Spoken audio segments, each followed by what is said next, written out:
This episode of RealAg Radio is brought to you by Ag Expert. Go from field to farm with Canada's most trusted, most secure farm management software. Ag Expert keeps you on top of it all, no matter where you are. Get started for free at agexpert.ca. It's time for RealAg Radio on Rural Radio Channel 147 on Sirius XM.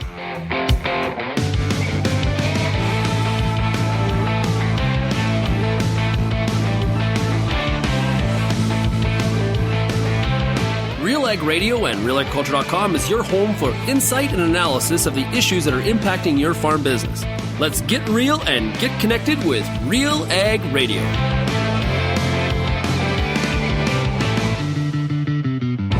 Welcome to RealAg Radio here on Rural Radio 147, Sirius XM. Shaun Haney, your host here on this Wednesday, midweek edition of the show.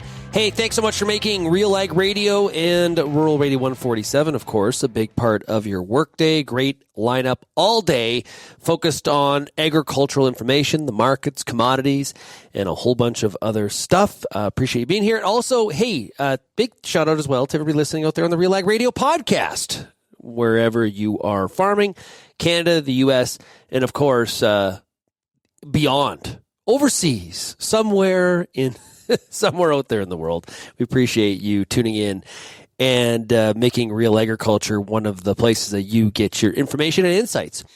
Today on the show, we're going to talk markets. We got Ranulf Glanville on the show today.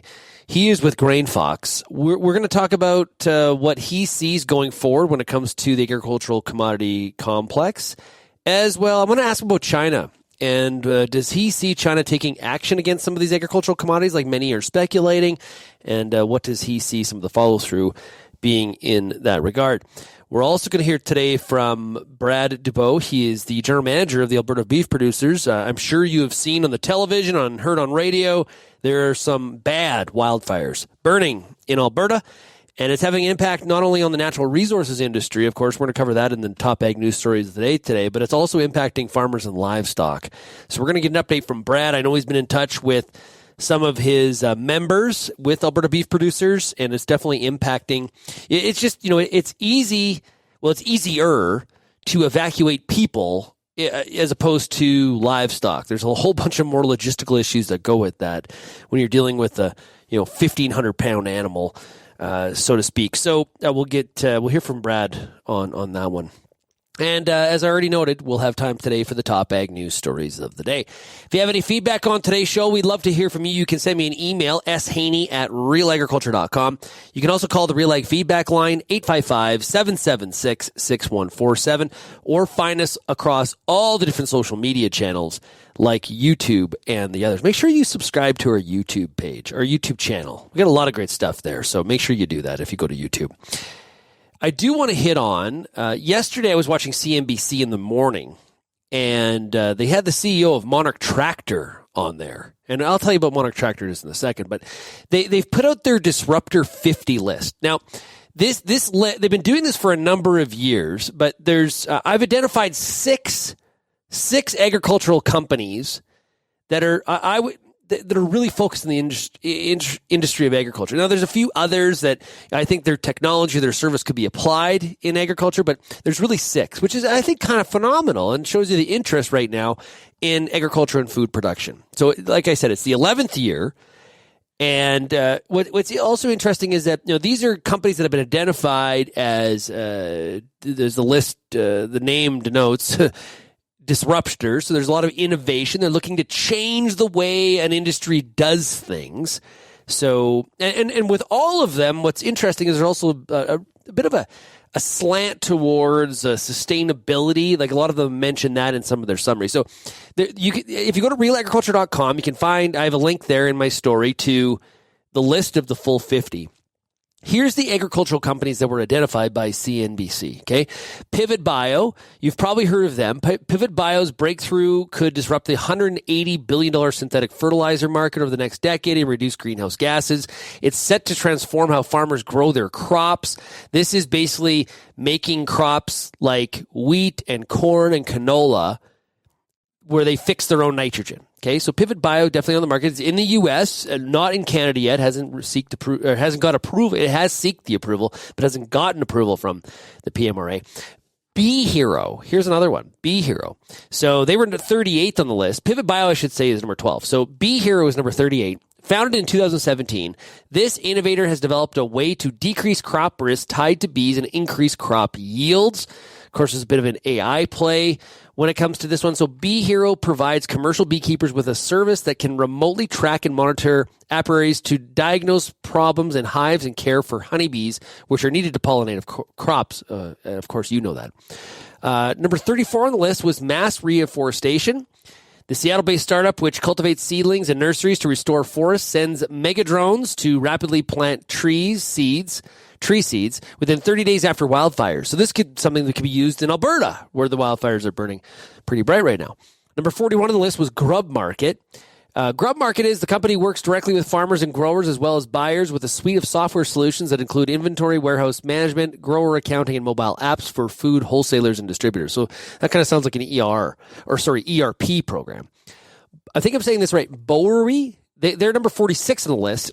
In convergence of farming and technology, indoor farms rely on LED lighting, robotics, and machine learning and data collecting sensors to produce a variety of produce in a more sustainable way than conventional agriculture. These climate-controlled farms, which don't require soil or sunlight, use no pesticides and 95% less water. And number 49 on the list is, I mentioned them earlier, Monarch Tractor. So Monarch believes its zero-emission MKV tractor, which came off production lines this past December, can make a difference in climate change. In addition to ending the era of manual diesel tractors, the use of autonomous field EVs can address labor shortages, safety concerns, and risk of government regulation, and high-tech farm equipment outfitted with the latest camera and sensors can learn as it moves through crop rows. So that's the list. Those are the agricultural ones. Now, of course, with any of these kind of lists, this isn't like inclusive. These aren't these are ones that are identified. These are ones that probably submitted applications. But it's interesting that agriculture got 6 of the 50. Other ones that I noted were Flexport. Now that has to do with logistics. InRide, which has to do with EV engines and replacing diesel on large trucks. And then also Elevate Bio. So Elevate Bio is gene editing. Okay, they're using CRISPR-Cas9 and other technologies like that.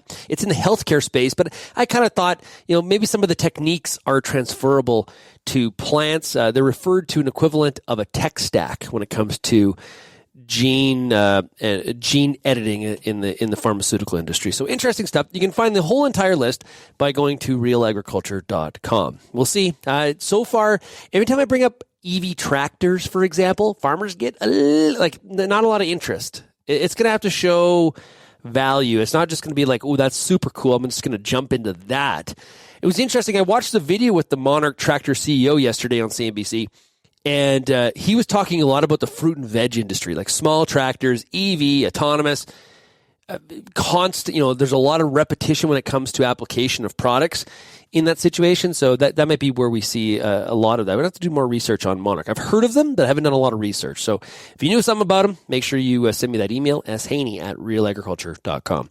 When we come back, we're going to hear from Brad Dubeau. He is the general manager of Alberta Beef Producers. We're going to talk Alberta Wildfires and the impact on livestock when we come back. You're listening to RealAg Radio. It is time for today's product spotlight. Joining me on the line is Roger Gunning with US Borax. So what's something that growers in North America don't necessarily think about when it comes to their fertilizer? There could be heavy metals like arsenic and fertilizers that have not gone through the stringent refining process. It is well known that arsenic can be toxic to plants as well as animals. If you have a high level of arsenic in your fertilizer and you don't know it, it will accumulate in the soil, and then it'll be taken up in your crops. Refined borates, like those we sell here at US Borax, go through a 7-step process to help ensure at the end our product is pure.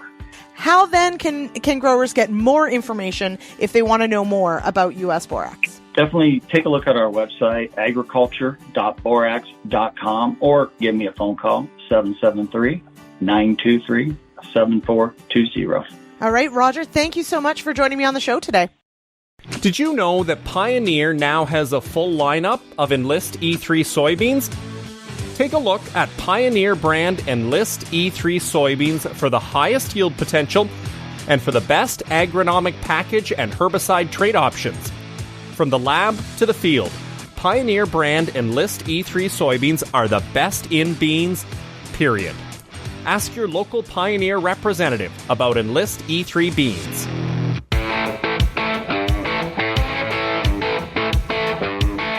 This segment of RealAg Radio is brought to you by Grainfox from US Borax. Ask for it by name. Go to borax.com. We got a really, really serious situation happening in Alberta. We've got a number of wildfires that are, I guess, out there and creating a lot of damage. What's really concerning is the timing of the year. We're barely into May, and we're talking about wildfires. It is quite amazing. Here to discuss some of the impact in the livestock industry in Alberta, it is Brad Dubeau. He's a general manager for Alberta Beef Producers. Brad, great to chat with you. Hey, thanks very much for having me, Shaun. Okay, Brad, talk about the situation. How are these fires? How are they? I guess first, let's start off here. Where are the fires mainly located? Well, as far as we understand, and just like everybody else, we're getting a lot of our information from media, but it's centralized mostly in the north or west of Edmonton, north in the Grand Prairie, south of there. There is fires, I do believe, north of Grand Prairie into the Fairview area. They're extremely widespread.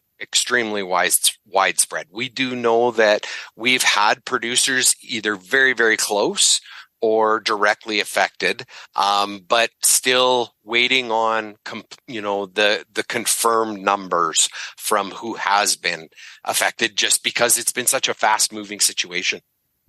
And is were we really concerned heading here into the spring, how dry it was in these areas, that this would be the outcome? What have you been hearing from some of your members? Well, coming into the spring, even though we had very significant snow for most of the province, not all of the province. There are certain areas that did not receive a runoff this past year, mostly I would say in the central and eastern side of the province. But, it became apparent quite early on that we were in drier type conditions than we normally are. But to expect wildfires like this to take off, no, I don't think anybody was really expecting that. Any idea at all on the number of ranchers or number of livestock that are impacted at this point? No, I can't give any sort of specific numbers. We have spoke to some of our delegates up in the area.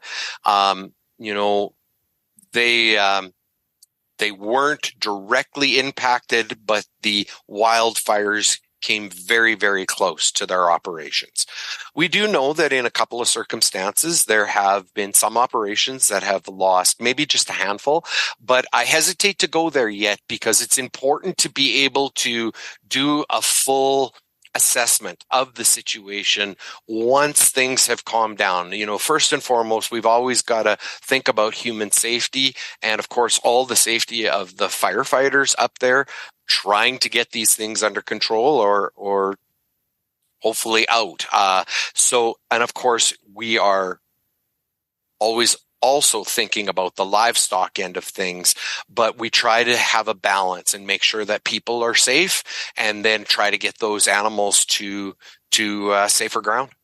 Yeah, there's evacuation of people in some ways is easier than evacuation of livestock. I think that would be the case. What is happening with livestock that needs to be moved to a different location? I know Alberta Beef Producers, you've got a website set up specifically for this. Talk about what needs to happen if somebody is interested, or just where do they go? What do they do? Well, we are trying to provide as much information as possible to producers that are being affected, providing the information around ag societies. There were some rodeos that were canceled. Those facilities were being utilized to house animals that were in areas that were impacted. Auction markets are also opening their doors. So the best information that I can give producers right now is to call 310-4455. Again, it's 310-4455. That number will take them to resources where they can be provided the information that they need to make the right decisions on where to go, what's available out there. So we would encourage all of those individuals to be focusing in on that number. And of course, on abpdaily.com and our other social media channels, we're trying to provide as much information as up to date as possible to keep producers aware of where they could go and if they need to get cattle out or livestock out. It's calving time for most producers, and so that adds a whole element of another challenge. So, everybody has got their own situation, and they're going to have to assess. Hopefully, some producers may have implemented a bit of a plan in the event. They will have to assess their own situation and make the decision that they feel is best for themselves first and foremost, and then of course the livestock after that. But important for producers to be aware that the 310-4455 is a number that they can call that will provide them with additional information that we might not have at this point in time, but we're trying to keep everything up to date as possible. Who makes the decision on whether or not an area has to be evacuated? Is that the province? Is that up to the individual producer? What happens here in terms of the decision making? Like, obviously, there's obviously areas that it's a no-brainer, have to evacuate, or else people are going to burn to death, so to speak. But in the other case, there's where you're not impacted, and there's a whole bunch of areas where there's probably fear or concern that the fire is headed in that direction. So who makes that call? I would suggest that's coming from your emergency services, working with the municipalities, trying to determine just how much danger there is to people and livestock in those areas. So I would defer that to emergency management services, working with municipalities, determining the impact in the areas being affected. Is there any best management practices when it comes to, cultivating in some strips or things like that? Are there any things that producers should be doing from a preventative standpoint? Any info there? Well, again, they need to probably assess those situations for themselves and what they feel works best for them. They need to have the equipment to be able to do that. And we know that in times of crisis, producers come together. They will work together, get equipment. I know I spoke to one delegate when his particular operation seemed to be not as, in the line of fire, as if you might say, as much. They were out working with other producers, trying to do their best to save as much as they could in the affected areas where the fire was, in taking that line. So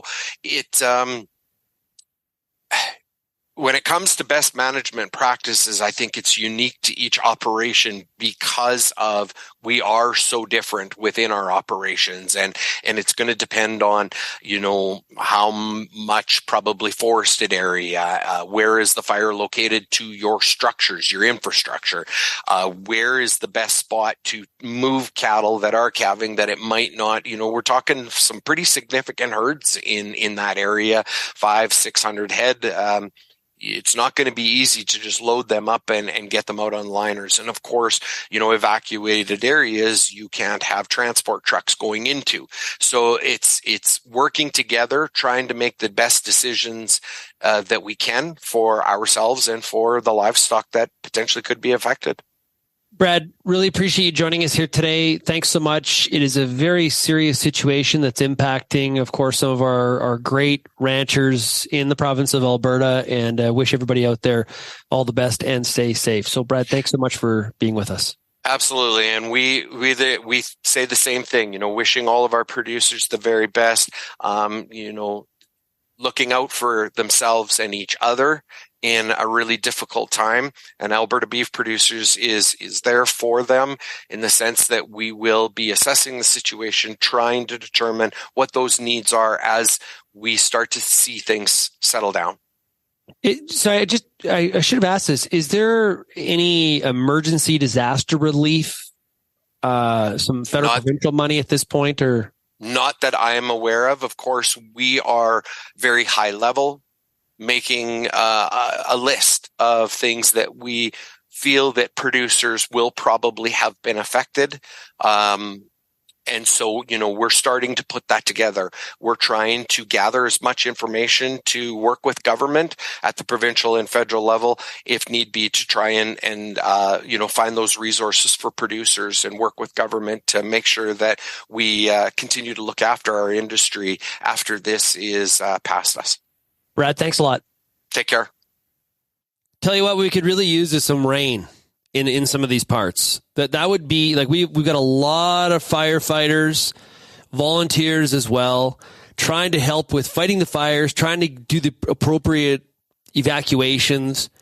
We've got impacts on the energy sector as well. This happens to be where a lot of the energy activity is in the province, or there's a significant amount, I should say. I don't know the exact percentage, but this is really impacting a lot of people. So just definitely thinking of everybody in that area. And also, we think about rain and moisture. We think about it from an agricultural context a lot of times here on this show. But in this case, we are thinking about it strictly for the safety of the people, the livestock, and getting these fires extinguished as fast as possible. When we come back on RealAg Radio, we're going to talk markets. We'll be joined by Ranulf Glanville of Grainfox right after this.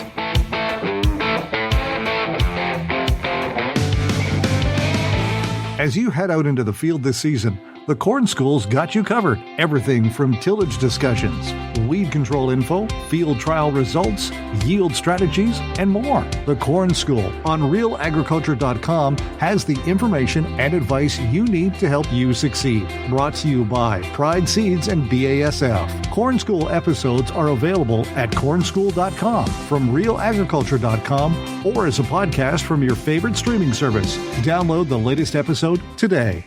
It's now time for a product spotlight, all about the Pest and Predator podcast, brought to you by Field Heroes, powered by the Western Grain Research Foundation. Visit fieldheroes.ca to learn how beneficial insects can benefit your farm.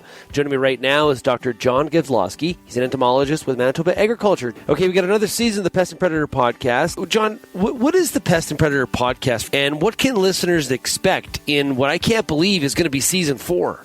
Yeah, it's a series of interviews with entomologists from across the prairies, and we're talking about pests and predators that are common in Western Canada.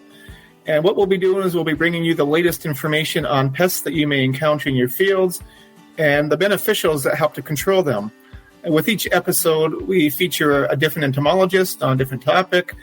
Listeners will also learn about the role that beneficial insects can play in their fields, and ways that we can protect them, and some scouting tips.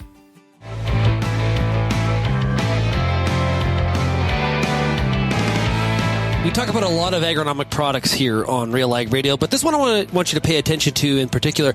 It is Alpine Premium Liquid Fertilizers for Canadian farmers. Over the past 50 years, Alpine has developed broad Canadian roots. They strive to maximize fertilizer efficiency to support farmers and their communities with high-quality liquid fertilizers from start to finish. To learn more, contact them today at alpinepfl.com. That's alpinepfl.com. Let's talk some markets. There's a lot happening as a lot of farmers across the country are in the field or about to hit the field. We've also got to keep, even when we're thinking agronomics, we got to think right now also about what's in front of us in terms of the crop marketing. That's the revenue side of the equation that goes with that yield. Of course, everybody knows that, but we can't set it aside while we're doing some of that work in the field. So here to discuss what's happening right now and how it is impacting your farm profitability is Ranulf Glanville. He is with Grainfox based out of Ontario. Hey, Ranulf, how's it going? Great. Pleasure to be here. Thanks, Shaun. Yeah, it's great to chat with you. Okay, so let's start off with the Black Sea grain deal. This is kind of I don't want to read too much into what Russia's saying and what Ukraine's saying, but as many people speculated, Ranulf, it doesn't really feel like we're going to have another version or another rollover renewal here of this agreement? Yeah, I would tend to agree with that. I think what we're seeing right now with the upcoming deadline of the current deal, which I believe is on the 18th, we're seeing a lot of posturing by both sides. We're seeing Russia come out with very strong demands. Basically, you need to drop these sanctions, these financial restrictions on Russia, or we're not going to renew the deal. Meanwhile, you have Ukraine in the background saying, don't worry, if there's no deal, shrug our shoulders, we'll find a way to get the grain out overland. And so really, in the middle of all that, you, of course, have the interests of the United States, you have the United Nations, you have Turkey trying to play kingmaker, and it leads to a very complex situation. But I think as it stands today, I'm also skeptical that the deal is going to be extended, or if it is, it likely will be after some last-minute brinksmanship, particularly, it seems, by the Russians. And because a lot of people agree with this, okay, you're not on an island here, right? This is kind of, I would say, maybe even the majority viewpoint at this point. Does that mean if there is no deal, it softens the potential for the market to charge higher based on that news because it's kind of built in already? Is that true? I would say so. I think there's always the tendency for the sort of buy the rumor, sell the fact type of response. And certainly when it comes to wheat futures, especially spring wheat futures, we've seen a pretty nice pop up off the lows over the past couple of weeks, a very strong week last week. Meanwhile, looming on the horizon, we do have the U.S. winter wheat harvest, which will begin in early June. So you're sort of fighting these conflicting forces right now. You have some buying coming into the markets, the hard wheat futures markets, and that's really contrasted, by the possibility of some selling pressure in a few weeks once the U.S. harvest gets rolling. You mentioned the crop in the U.S. That winter wheat crop is, in pretty poor shape in some parts. I'm kind of understating that, I think. That's definitely a factor. But of course, we're also very interested because, corn is sort of the one that we want to lead the market. People are very focused on, will weather at all prevent the U.S. farmer from getting to that USDA predicted corn planting number? Well, absolutely. There's a lot that you just talked about there to unwrap. I mean, in terms of the U.S. winter wheat harvest, the hard red winter wheat harvest, that'll be the first to come off. And it's widely expected that yields are going to be horrible in a lot of those key states, particularly Kansas. Before we get to the actual harvest results, we will have the U.S. wheat tours coming up, the quality tour. I believe that kicks off next week, I think it is. And really one of the interesting things will be, number one, to see how bad the reports are from the ground in Kansas and surrounding states. And then also to see whether the market can keep rallying. The Kansas City futures have been very strong relative to the other wheat futures. And at some point, there is the potential that the news about the small U.S. hard winter wheat crop is simply in the market. And if the market can't keep responding to lower and lower production guesses for the U.S. crop, that would be a warning signal in terms of the ability of those futures to keep rolling higher. Meanwhile, we do have that U.S. corn yield expectation running very hot. It's very early, but you start talking any U.S. corn yield over 181 bushels an acre, and that's a pretty lofty goal considering it's only May and the crop is only half planted. So certainly when I look at the corn market, the corn futures market, I start to wonder if it's starting to discount a very strong U.S. yield number before it's assured. That's for sure. That's definitely something to follow. I was taught a long time ago, we kind of led with wheat there, but when we talk about the market trying to find some strength to the upside, we need corn to be that commodity that leads us higher because the rest of the commodities can follow. If it's wheat, maybe a little bit flimsy. Do you agree with that? I agree. And, that's a point. I work with Neil Townsend at Grainfox, and he's made that point to me many times that really, if you had sort of one number that you could hold up in the air and know what it's going to be in terms of predicting where the prices for feed grains in general are going, probably the U.S. corn yield is the one to look at. And given that it's currently running quite high in terms of expectations, any potential disruption there could cause some rethinking of positioning in the feed grain markets in general.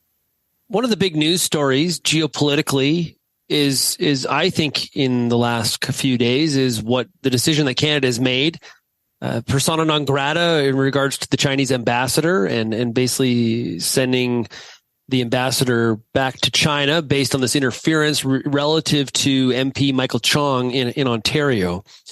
Now, the mainstream has really grabbed a hold of this, that there is going to be retaliation. China had some very stiff words. I don't have it right in front of me, but it was something from Star Wars coming from, Darth Vader warning Canada that the full wrath of the potential wrath will be put upon them if they were to do this as they deploy their Death Star.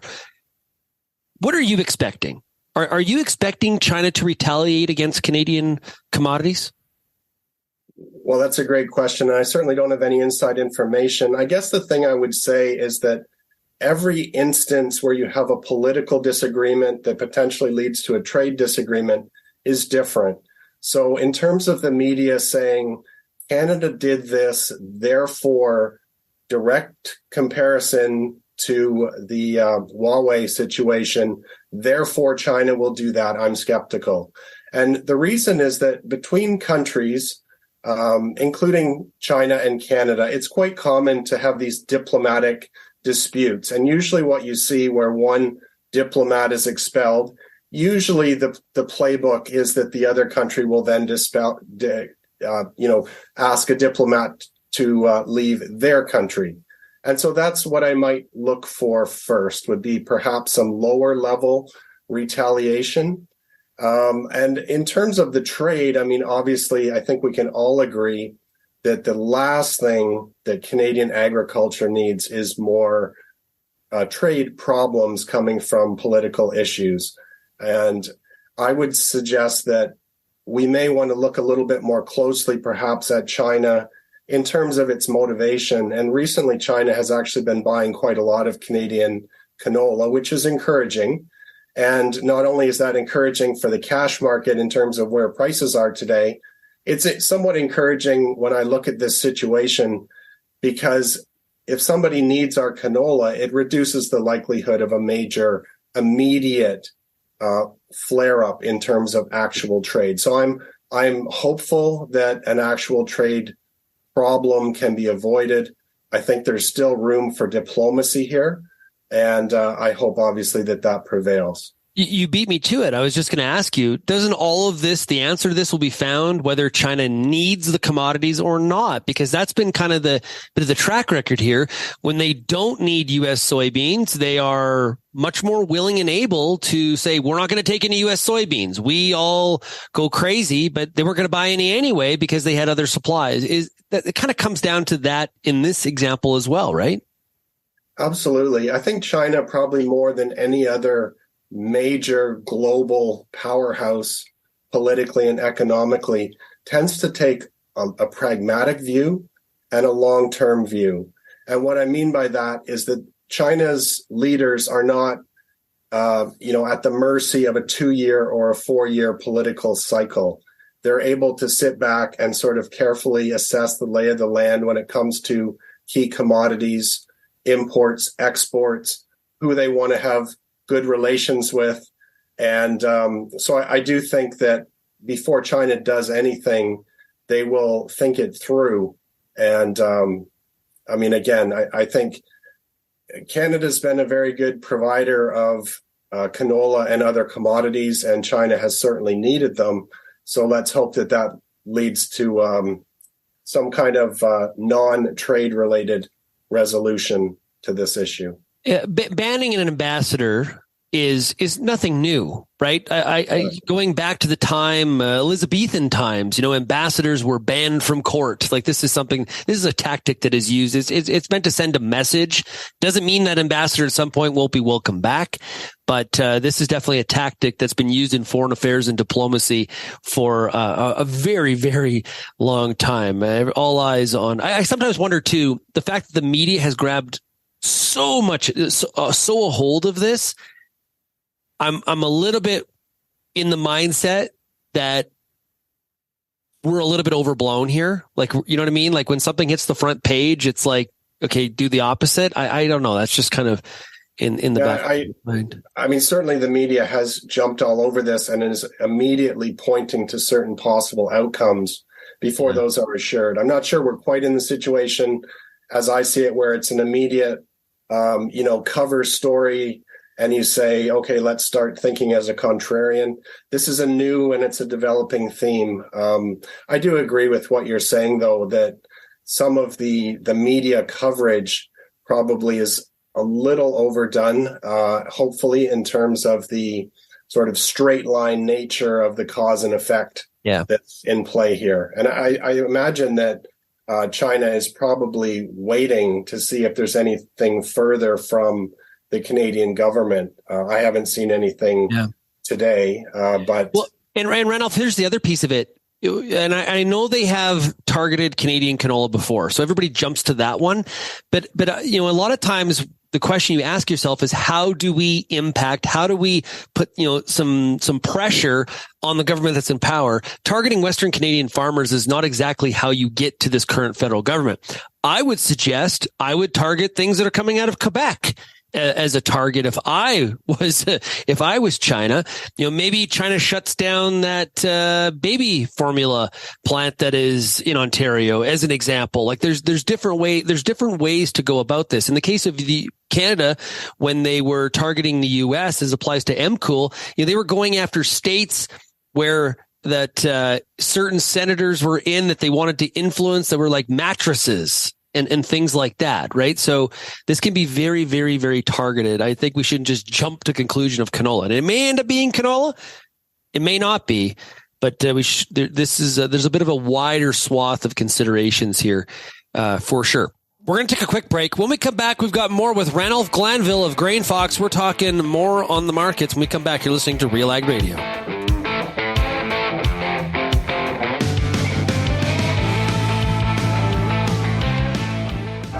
Join us for the Canadian Beef Industry Conference, August 15th to 17th at Calgary, Alberta.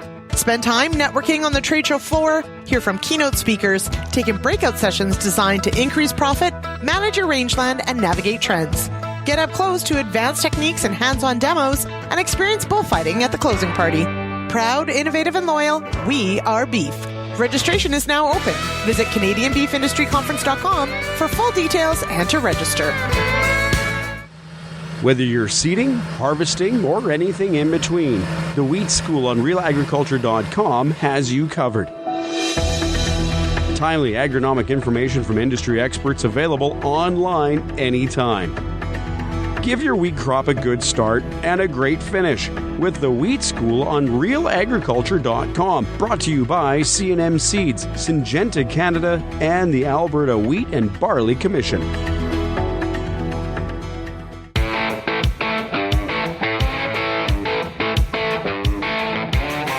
We are talking here today about the markets with Ranulf Glanville of Grainfox. Okay, so if we wrap all that in a bow, Ranulf, what does it mean going forward when it comes to farmers that are sitting on their tractor right now, they're putting seed in the ground? How does all of this impact their crop marketing decisions? Well, in terms of the potential trade issues, I don't think that's something that farmers can game plan for. It's out of their hands. And there are a lot of other factors that we're watching, whether it's the weather, whether it's opportunities to make sales while most other farmers are distracted with planting and field work, for example, whether it's opportunities to pick away at new crop sales where there are attractive opportunities available. I do think that in a general sense, for farmers, trading headlines of the day is not the best idea. Instead, I think really, until proven otherwise, we want to focus our marketing decisions on fundamental factors, supply and demand for the various crops. If you're into charts, technical analysis, and other things of that nature. So I would be cautious about trading too much on the headlines, specifically when there is so much wiggle room for a solution that doesn't actually turn out to impact agricultural markets. So pay closer attention to that wheat harvest number in the U.S., the corn yield or planting numbers that are coming out, that you'd be better off to follow that than you would be to speculate on how the market reacts to the Ukraine-Russia grain deal. Is that what you're saying? Yeah, and I mean, I think in terms of the market specifically, for example, just lately we've seen very significant progress in U.S. corn and soybean planting progress, and this has put some downward pressure on corn and soybean futures after their rally last week. And so, that's the kind of thing where we can look and we can see the weather forecast. We can see that U.S. planting is likely to remain strong over the next couple of weeks. It looks like at this time, U.S. corn and soybean crops will be seeded in good time. And so, that's a situation where you could look and you could say, well, if I have a final little bit of old crop soybeans or old crop corn and I don't want to hold it to see what happens with summer weather, just as an example, maybe that's something you want to look at selling if you can still get a good cash price. I would be much more inclined to do something like that, or to sell some wheat into a pre-harvest rally like we're seeing now with some of the hard wheat futures. And, in that situation, whether or not there is a Black Sea extension of the export corridor, we have an opportunity there to really monitor how the market is behaving as those news stories develop. So if the export corridor falls apart and wheat futures fall on the news, they do the unexpected, that would be a sign that I would be concerned that that's no longer a bullish factor. The market's already discounting that. And maybe at that point, it might be an opportunity to look at adding to sales for old crop wheat as an example. That kind of thing, as opposed to just saying, oh no, the world is ending. There's going to be this retaliation. So therefore I should go out and aggressively sell canola as an example. Yeah, be careful with that kind of all or none sort of strategy. Hey, Ranulf, thanks so much for joining us. Really appreciate it. Okay, you're welcome. Great advice there from Ranulf Glanville of Grainfox. Be aware of the broader market, the geopolitical considerations, what's happening out there. But make sure you hone in on things that you control that really directly relate. There's that chorus. What the reaction's going to be. Just focus on that stuff but be aware of the others. That's why we talk about some of this geopolitical stuff. You need to be aware of it. Just like you need to be aware of Granubor. It is by US Borax. Ask for it by name. Go to borax.com. We'll be right back on RealAg Radio with the top ag news stories today, right after this.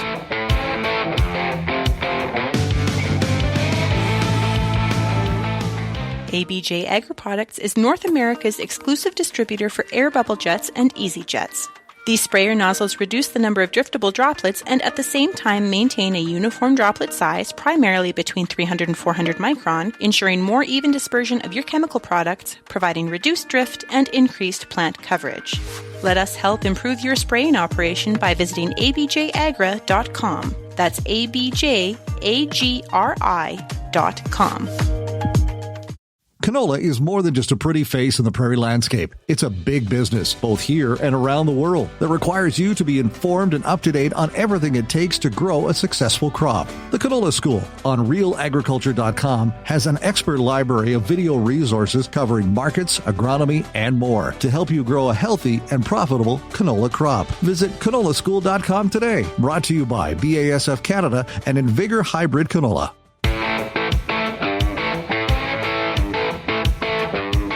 And welcome back to RealAg Radio. It's now time for the top ag news stories. Now we've heard all about the markets. I want to tell you about Heads Up seed treatment. Protect your beans from rhizotonia root rot, white mold, and SDS with Heads Up. Visit your nearest Agrimart location or visit headsupst.com to learn more. That is headsupst.com to learn more. Lots to get through here in the news. Lots happening. This is, everybody always asks me when I get on a phone call, what's going on this week? What isn't going on? Okay, right? A lot of attention right now. We talked about this with Ranulf earlier, is how does China retaliate against Canada for the persona non grata status of the Chinese ambassador? There's on the U.S. side of the border too, a lot of questions in regards to China. Is China making an end round move on the U.S. dollar? Also, in kind of geopolitical terms, Italy is reportedly ready to pull out of the China's Belt and Road Initiative, which would be rather interesting from a European perspective.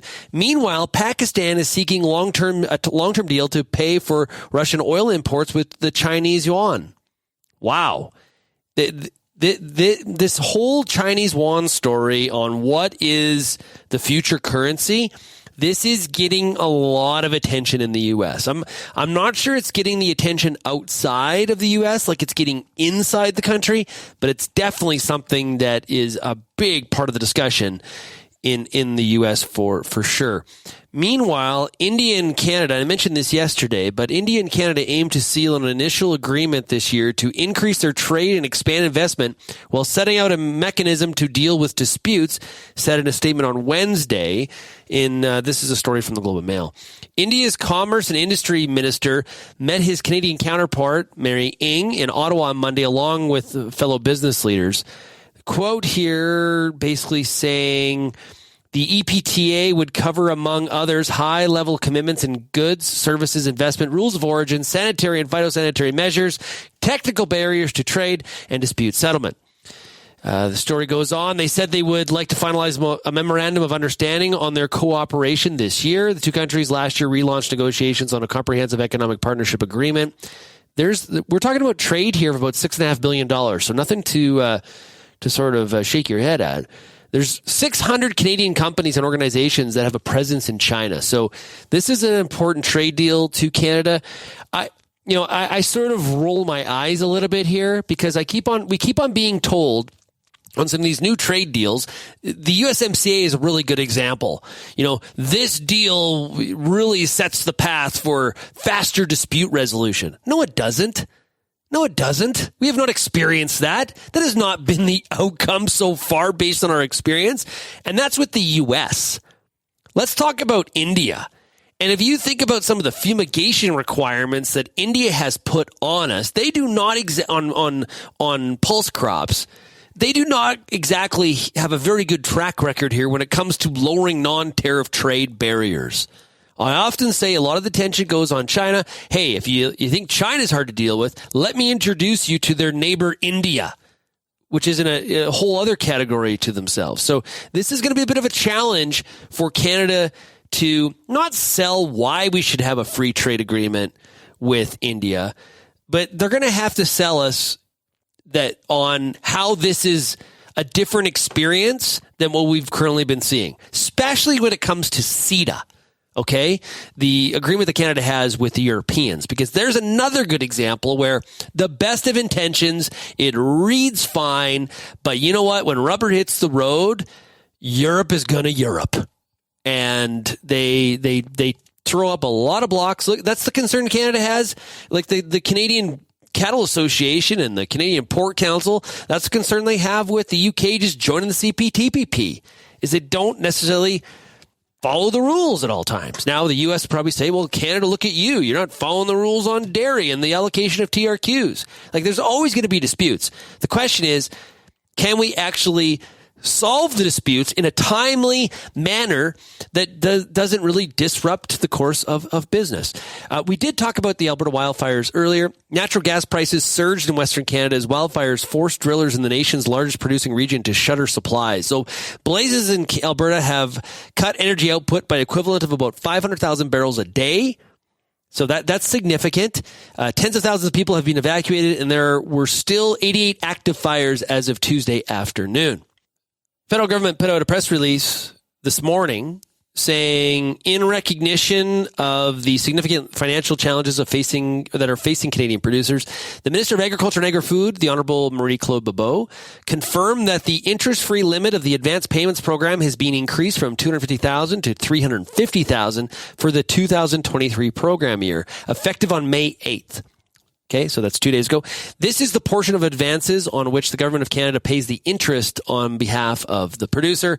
Under the advance payment program, producers have easy access to favorable cash advances up to $1 million based on the expected value of their agricultural product. Other news, we've been talking about Ukraine and Russia and this Black Sea grain deal, talk's not going very well. At least that seems to be the reports. Now, Ukraine said it has alternate ways of transporting grain if the Black Sea Agreement is not extended on May 18th, according to a report from Reuters. The Agriculture Ministry said not extending the agreement, as Russia has threatened, would not be an apocalyptic scenario. Interesting that Ukraine is saying this. The Black Sea Grain Initiative was brokered last July, of course. We've had a series of renewals. Quote here from the Agriculture Minister coming out of Ukraine: "We did not envision any apocalyptic scenario due to a million circumstances." United Nations said that so far nearly 30 million tons of grain and foodstuffs have been exported from Ukraine under the Black Sea deal, including nearly 600,000 tons of grain in World Food Program vessels for aid operations in Afghanistan, Ethiopia, Kenya, Somalia, and Yemen. Russia, of course, disputes this and says that not as much has gone as people say. There was, it's the National Post, I believe, good story, talking about, okay, now the federal government, the worker strike is over. And one thing that the federal worker strike proved is that third-party grain inspections are okay. So proponents of the government inspection system believe it's responsible for protecting the global reputation of Canadian grain exports and preserving the tens of billions of dollars in value those crops deliver to the Canadian economy annually. So people started to worry when the Commission's 140 government inspectors at ports around the country went on strike last month. But the strike didn't end up lasting long. It was over less than 2 weeks. In that time, nothing really happened. Grain kept moving in part because the CGC allowed exporters to use private inspectors instead. So now there's a case study. Nothing bad happened. Now, if you're a big proponent, like the NFU is, of these third-party inspections, then you're like, well, we just got lucky. I'm putting words in their mouth, but that's kind of the attitude. And if you're like the Western wheat growers, for example, and think that this is a necessary thing that should happen, you're like, see, look, nothing bad happened. So this sort of, I'm not going to say a battle. It's not necessarily a battle, but this debate is definitely going to continue. And one of the challenges here is moving to third-party inspections is taking away government jobs. Let's be honest. And so that's definitely one of the barriers to this change happening. And finally, oil and gas companies have built up mounds of cash with few precedents in recent history. Wall Street has a few ideas on how to spend it, and new drilling isn't near the top of the list. This according to a story in the Wall Street Journal. It says companies that previously chased growth and funneled money into speculative drilling investments have instead tried to appease investors by boosting dividends and repurchasing shares. A part of this, it's a very interesting story in the Journal. A part of this is because why would you invest in increasing drilling activity or pushing, some of those speculative, because are you going to get a return? And not because of where the price is of natural gas or oil right now. The issue is the long term. Will there be a long term? Are there any signals for companies to be investing in natural resource development? No, many would argue no. That all we ever hear about is electricity and EVs, and that's the future. We're going to ban this engine and ban that engine, and we're not going to be allowed to do this. And, oh, by the way, you can't have a gas-powered stove, and, oh, you need to have an electric dryer. Like, all of this, okay? That all leads to when rubber hits the road and the company has money to spend, where do I spend it? Well, we can boost the stock price by, upping the dividend. That's an example, and that's what's happening. Or doing share buybacks, also happening. Concerning long term, especially if maybe we got our timelines on us electrifying ourselves fully. If we got those timelines wrong, which I don't know. I don't know much about this, but I sort of speculate we do, and many others do as well. If you have any feedback on today's show, send me an email, shaney@realagriculture.com. You can also, of course, find us across all the different social media platforms. Make sure you subscribe to our YouTube channel, or you can call the Real Ag feedback line, 855-776-6147. Thanks, everybody, for getting real and getting connected with Real Ag Radio. And, of course, we'll be back tomorrow. Cheers, everybody. Thank you for downloading this episode of RealAg Radio, brought to you by Ag Expert. Go from field to farm with Canada's most trusted, most secure farm management software. Ag Expert keeps you on top of it all, no matter where you are. Get started for free at agexpert.ca.